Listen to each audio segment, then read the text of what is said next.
Hi everybody. So it's going to be tough to talk about regulation after you guys. This is really... So maybe we should tweet on the regulation stuff, or it will make it more interactive and so.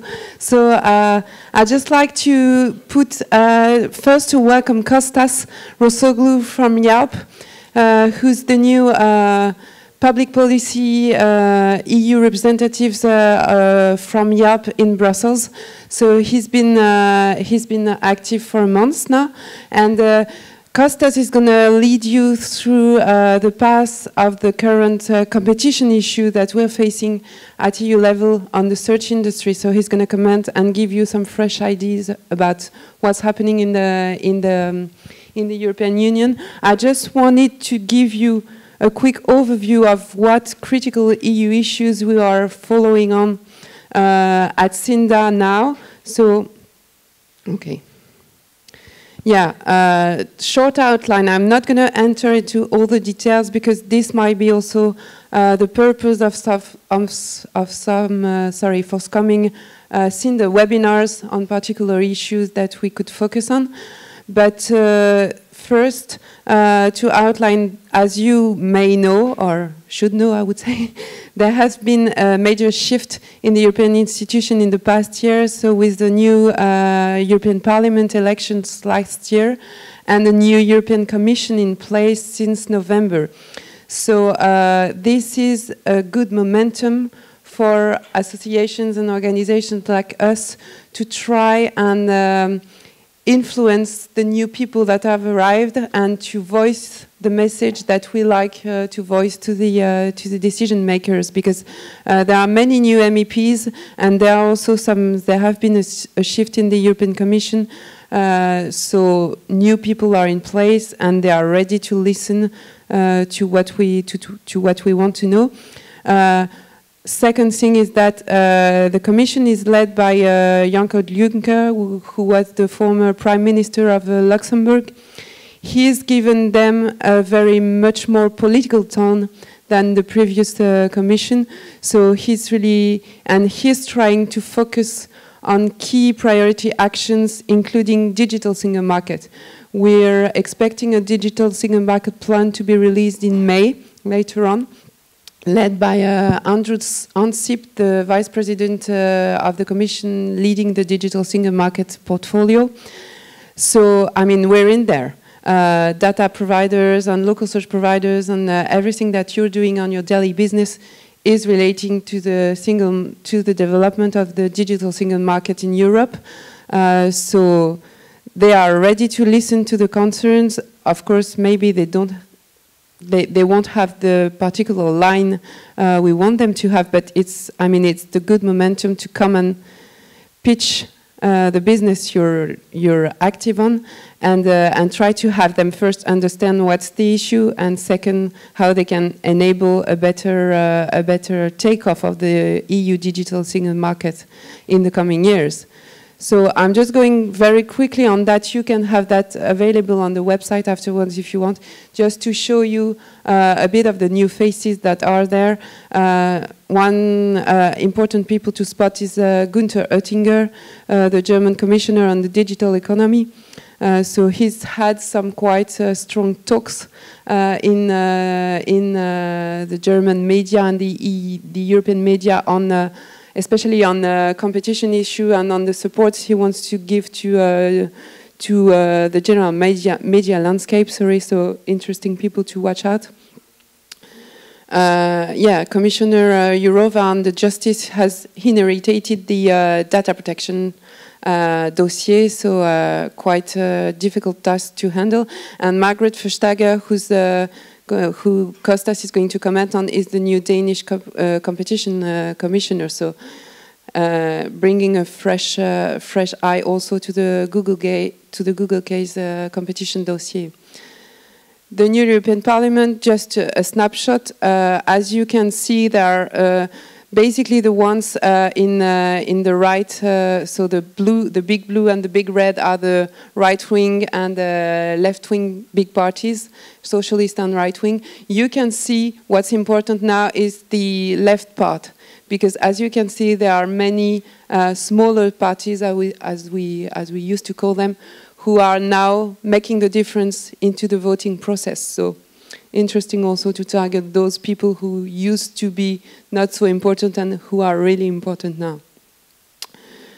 So just a snapshot on the various people active in the European committees. So IMCO, Vicky Ford, the chair, they are dealing with the Connected Continent package, and they will have a strong voice in the review of the e-privacy, which is scheduled to come in later in the year. ITRE is dealing with industrial policy. They held a very important hearing in January on the competition in digital platforms. I guess you were there or you were active in that.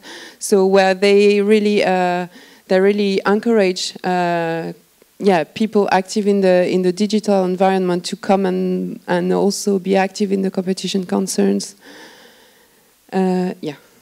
Jury involvement currently in the big review of the copyright directive, which is now dating back 2001. And finally, they've opened the Pandora box of trying to revise copyright and adapt it to the digital age. So this is going to be a very hard dossier to follow in the coming years. Data protection. I'm not going to enter into all the details because I'd like to have a webinar on that, a CINDA webinar on that in the coming 1 or 2 months, so where we could elaborate more on the various issues and state of play. Just to let you know very quickly, we've been debating about that since 2012 now, so it's 3 years, it's almost 4 years. The EU is trying to come with the global data protection revised reform, and they're still discussing because there are still some contentious issues on, for example, who's going to be the lead data protection regulator when somebody is going to file a complaint for data protection in a member state, who's going to be responsible, and how the cooperation is going to happen between the data protection authorities.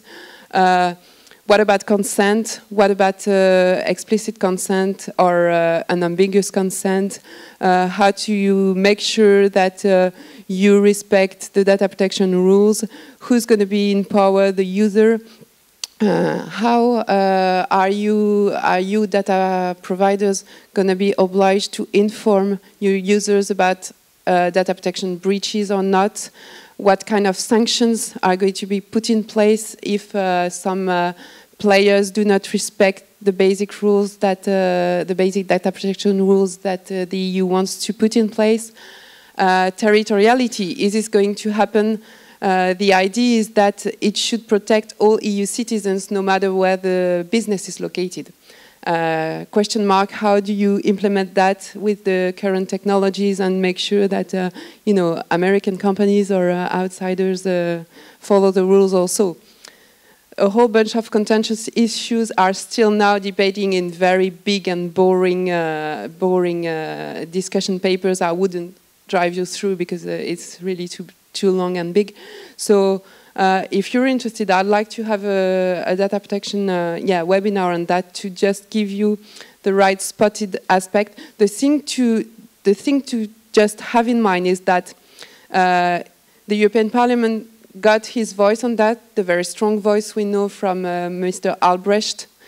And but the Council is still discussing, and there are still some discussions happening on data protection, on the competition angle, which is also linked to that. We just heard Kimberly said that Uber has been banned in Germany yesterday. They were also banned in France and Belgium a few weeks before. How they are going to, bypass that and continue the business, because they will continue the business for sure. It's also some questions. Digital single market, just very quickly. So as I said, we're going to have a new digital single market plan in May. So it's a good timing now to voice the concern that obviously a lot of you have on net neutrality, open internet, fair access to the data. And there is a German initiative too. I think it was reported in the news yesterday about German startup Pronet, I think, calling for a fair access to data, saying that data should be available, data that is maintained by all data providers and so on should be in the end made available more publicly. So interesting to link that with all the debates on open data, big data, what's going to happen on that. Copyright, gosh. This was the first thing I worked on when I began at ESDP, so now it's 15 years ago. And it's still a Pandora box where you don't know where this is going to head off. It's good that finally it's opened, because the directive dates back 2001, so obviously the world is completely different now. There's been the initiative report from MEP Reda. So Julia Reda is a German MEP from the Pirate Party, so you can really expect, you know, where her heart, goes for. But there are some interesting provisions proposed in the report. We should really focus on that, and to my mind, have a SINDA position and comment on that, because there might be some common grounds where all data providers would like to go or to fight against. So interesting to follow this one on. And well, it's already triggered 500 plus amendments, but the thing is not going to be concluded in the first reading for sure. So we still have a bit of time to drive our SINDA approach through. I just encourage everybody active in the public policy committee that we have in SINDA to feed in some information about that. Public sector information, it's quicker because the directive has been revised. So now it's the follow-up on the European Commission guidelines on the transposition. It's just interesting to liaise with the PSI Alliance that Niki Futter is the chairman of, so we still have some very good contacts on. And to see also what's the link with this public sector information transposition and the open data, big data that not only the Commission but all the EU member states are now providing some plans on how to open up the public data and how to make sure that it's more available for commercial reuse. So interesting path also to follow. And last, advertising, I just wanted to spot that it's more on the self-regulation part that we're active on. So we've launched what we call the SINDA Watchdog earlier in January, which is a platform. It is to be a lively platform. So the idea is to for you to feed in information. If you have information on frauds, on what we used to call bogus schemes, we have to be careful how we call them, because bogus is not. But the things like fake directories, online frauds, billing frauds, stuff like that, we try to encompass everything in a SINDA watchdog, so that not only you, but your sales team, your marketing team, and the SMEs who are targeted by these people who are fraudsters can be aware country by country and sector by sector of what's happening. And now, so just a bit of pitch now. You're all welcome as SINDA members, of course, to join the SINDA Public Affairs Committee and drop me a mail if you want to have more information on one of the issues we're following. And now I lead on to Kostas. Very good. Thank you. It's a pleasure to be here, and thanks for the opportunity. So my name is Kostas. I'm on Twitter, so you can follow me there. Of course, what I'm going to say is not going to be very exciting. It's about competition law, enforcement of competition law, but it's part of the game, and it's quite interesting.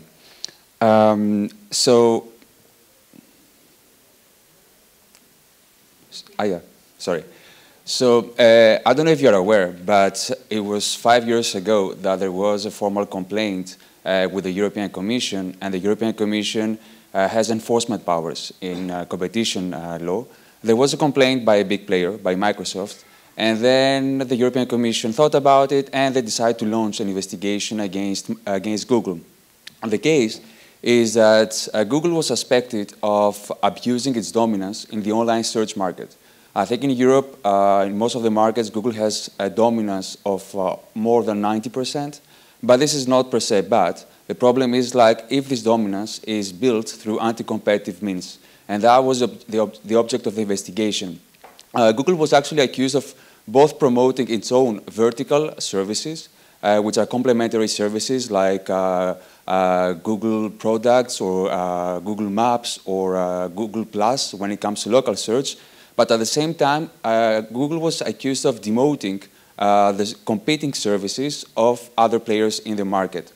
The case became quite popular. And at the beginning, it was only Microsoft, and back 2014, I think the last complaint was from Yelp, actually, and in total there are 20 formal complainants in the case, a couple of third parties, and what is quite interesting is that this is the first antitrust complaint from the European Consumer Organization, who also joined in this case. So what we're talking about, this is a typical page when you're looking for a coffee place in Paris. This is a local search. So the objective of the competition case is the first box, is when you get the interactive map with 3, 5, or 7 links, and then you can click on it or you can find the link on the map. So this is the anti-competitive space on the Google search page, according to this competition. Then you have the organic, the 10 blue links, the typical results that we have at the bottom of the page. And then, because Google had the opportunity to provide remedies and to commit to addressing the concerns, so the idea that they came up with was the box in the middle, the rival links. So the idea was that Google would display links to 3 competitors. How the 3 competitors would be selected? It would be through an auction, so the competitors with most of the money, providing the highest bid, they would be able to be displayed.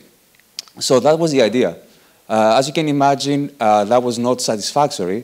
And then there was market test. So this idea had to be tested by the market. I will go first to this slide. This is a timeline. So the first idea from Google was proposed in March 2013. And then until October 2013, there was a market test by all the complainants. Of course, the result was that this idea of the rival links was not satisfactory, simply because there was not a lot of traffic going to the rival links. I think in the first set of commitments, it was something like 1.5% of increase of traffic going to the competitors. So Google had to propose second remedies. The idea that they came up with was to make the same box, but a bit more colorful. So to change a little bit the display, so that maybe that attracts the attention of the user. But still, the result that at least Yelp ran, even if it was a bit more colorful, it was less than 1% of increase of traffic to the rival links. So the last idea that Google came up with was to move the box at the top of the page. Still, it was less than 2% of increase in the traffic. In the meantime, the case became very political, because as you can imagine, after 5 years, Google is a big player. There was an investigation in the US by the FTC. A lot of people in the European Commission got an interest in the case. As a result, the commissioner responsible for the case was a Spanish one, Commissioner Almunia. He was really convinced that a settlement with Google was the best option. So he was ready to accept those remedies, the rival links. At the end, the case became political. There was a case by all the commissioners, and it was blocked. So now we're in 2015. There's a new commissioner. As Stephanie says, she's from Denmark, and she needed some time to meet with the complainants before she decides on her approach. And she had a meeting with Eric Schmidt a couple of weeks ago, and I think that was one of the last meetings. And now she is going to announce her approach, her decision. What will happen, we don't know. There have been a lot of information articles in the press saying that she's going to go for a hard line against Google. We will see. And in the meantime, what happened yesterday was that the FTC, there was a report leaked by the Federal Trade Commission in the US, a report from their investigation in 2012 that demonstrated that there was evidence that Google breached competition law, antitrust law, but still FTC decided for political reasons not to take Google to court. So it's a very interesting case, it's very political, and there will be announcements in the coming weeks. So stay tuned, it will be exciting. And one last thing that I would like to mention is that some of you might be aware, but in the UK, there is the UK Competition and Markets Authority, who is actually running a public consultation. And we had a meeting with them in London yesterday. It's about the local search and online reviews. So they're trying to understand how the market works. And their idea is like to assess different options, from whether enforcement is needed by the regulators or whether industry is doing fine and therefore self-regulation can actually work. So this is a call for members of SINDA that might be interested to submit a response. It's quite interesting, and they're quite open to receiving feedback. That's it. Thank you.